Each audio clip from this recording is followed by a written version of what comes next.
essa mania que a gente tem de dormir na mesma rede, essa mania que a gente tem de amar sem ter medida, ainda pode deixar a alma da gente ferida e fazer a gente chorar. Estamos de volta, é o segundo bloco do programa Literatura em Foco. Nosso convidado hoje é um educador com uma larga história no Amazonas, uma contribuição importantíssima. Professor Cirino, como é conhecido, ele tem exemplos e mais exemplos a deixar a você, professor. Aliás, eu quero sugerir a você, professor, especialmente da escola pública, leia o livro do professor Cirino, discuta com seus alunos, estimule seus alunos a ler, que vale a pena. É um livro que conforta e te leva a pensar de uma forma diferente. Professor, na verdade, sua marca de fazer o poético é a simplicidade. Não tem meio termo, não tem coisas difíceis. É uma poesia que está acessível ao aluno de segundo grau, ao aluno da universidade, ao professor do segundo grau, ao professor universitário. Isso é peculiar, é seu? Pois é, o apresentador e o Tenório Teles também fala, né, na orelha do livro, eles falam nessa característica. Eu não sei, você me fez lembrar agora do Descartes, filósofo moderno, que dizia assim, que a simplicidade é a cortesia do filósofo, né? Talvez eu tenha inconscientemente trazido isso para a poesia. E assiste razão ao Descartes, né? Por que nós precisamos ser prolixos, né? Às vezes algumas pessoas sentem necessidade de serem prolixos, talvez para impressionar. Mas a poesia não tem que impressionar, né? Ela é expressão. Então ela tem que comunicar. E eu não sei, eu faço meus poemas como toco o meu bongô. Eu tenho um poema que diz assim: eu faço meus poemas como toco o meu bongô, trisco meus dedos no couro, né? E refaço meus sonhos de amor, alguma coisa assim. Nesse sentido, uma coisa muito simples, a gente vai fazendo sem grandes sofisticações. Na verdade, o senhor nasce poeta. Quando é que se descobre assim, diz, agora eu vou publicar meu livro, agora eu estou estimulado a fazer a minha obra? Como é que é isso? Pois é, o Zé Maria Pinto, que é o nosso querido poeta, escritor, professor maravilhoso, que aliás me deu uma alegria profunda, que apresentou meu novo livro, que já está no prelo. Estou com outro livro, que eu espero que até o fim do ano saia. Ele diz isso, o Cirino se revelou, né, um poeta temporão, alguma coisa. Na verdade, eu não sei como é que explica isso. Eu acho que cada pessoa, uma pessoa, cada processo é um processo. Mas comigo deu-se o seguinte: na verdade, eu escrevo, né, poemas que desde um tempo que eu não tenho mais memória. Eu acho que assim os que eu tenho mais próximo de mim seria no início da década de 70, né, quando eu estava saindo do ensino médio. Começa com aquelas já vão aí 40 anos. Pois é, começa com aquelas paixões, aqueles namoros, aquelas coisas que você disse que é estimulado pela escola. E que hoje, inclusive, algumas pessoas olham, poemas de amor, como se o amor estivesse fora de moda, que é um grande problema, né? Um grande problema. O amor na poesia, o amor na família, o amor em tudo. E amor no sentido mais amplo do termo, não é piegas, não. Né? Amor como solidariedade, de forma diferente.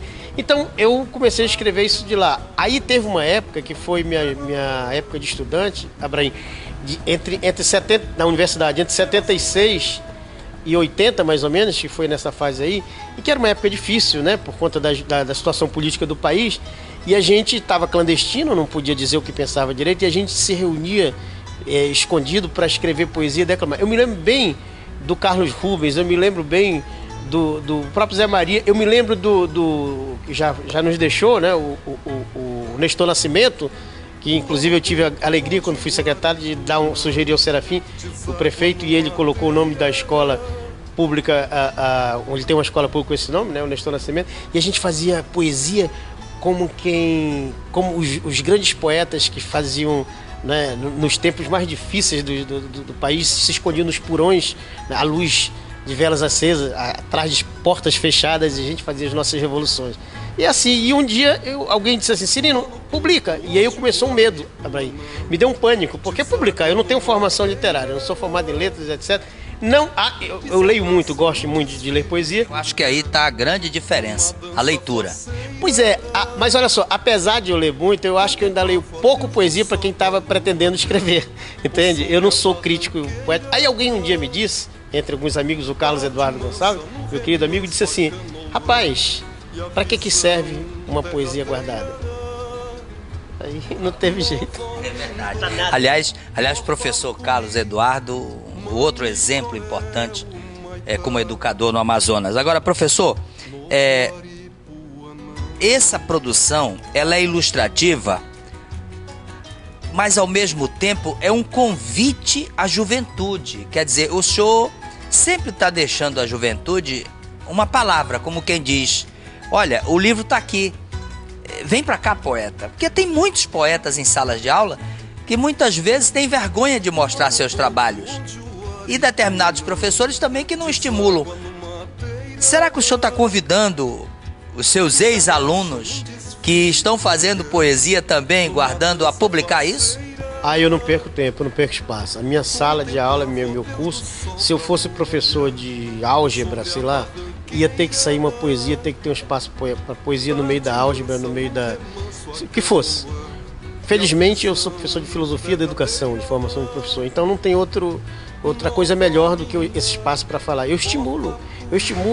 Inclusive eu tenho uma crença, né, de que é impossível sem poesia, né, o processo de humanização. Tem que ter, ainda que não seja um poema escrito, publicado. Eu estou falando de poesia, não estou falando de poema, né? Eu estou falando de sentimento, estou falando de estética, estou falando de relação. Os gregos eram fantásticos, né? Os gregos, quando falavam, por exemplo, de cosmos, né? A cosmologia, que alguns hoje pensam que cosmo é só essa questão do universo. Ele falava de cosmo com uma coisa integral. O cosmo era a harmonia, mas a harmonia não é só no sentido do equilíbrio político, no equilíbrio entre o belo, a verdade, a virtude, né?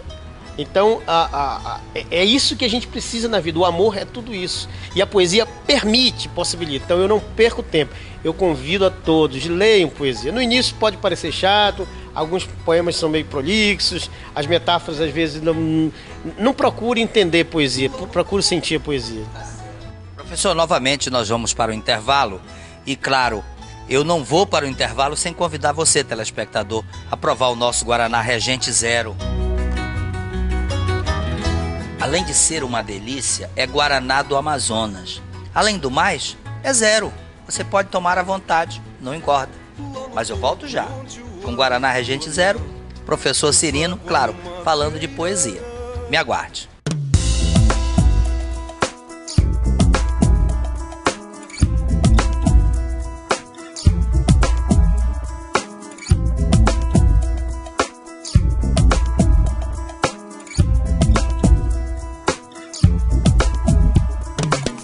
Olá, telespectador do Amazonsat, nós estamos na TV Lá do Manaus Plaza Shopping e eu vou conversar com a gerente Gisele. Gisele, aquele que é cliente TV Lá, aquele cidadão, aquela cidadã que já é cliente TV Lá, ou aquele que não é cliente TV Lá, o que ele precisa fazer para comprar aqui no Shopping Manaus Plaza? Bom, Abraão, aquele cliente... ele tem várias vantagens, né? Tem planos especiais, tem também o cartão de crédito, ele pode pagar até em 12 vezes no cartão de crédito. E aquela pessoa que ainda não é cliente TV Lá, se ela quiser se tornar cliente TV Lá, é muito fácil abrir seu crediário. Só é trazer os documentos de praxe, RG, CPF, comprovante de residência e já se torna um cliente TV Lá. Pois é, mas nós estamos aí com uma promoção muito boa para o cliente TV Lá.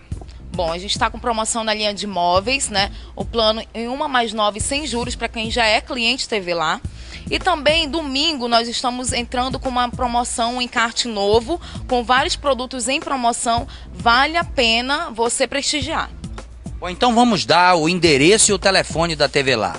Avenida de Djalma Batista, número 2100. Telefone para contato seria o 3642-3224. Pois é, então você já sabe. Por tudo isso, a TV Lá é você no melhor lugar.